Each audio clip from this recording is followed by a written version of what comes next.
to be using the lure that I produce myself, the copper pipe jig, and it'll be with hand-tied leaders. There'll be 2 grubs above that copper pipe jig.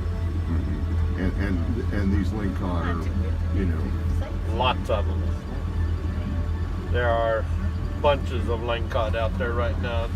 Going into the fall and the fish are moving in closer, and there's big quantities of them.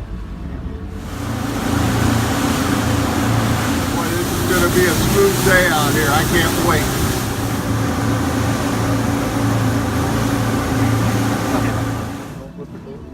So Curt, tell me what the technique is here, how you're working this rod. We are bouncing on the bottom, creating noise and positive electric current charges through the water. And how's that with the copper tube? Can you explain that?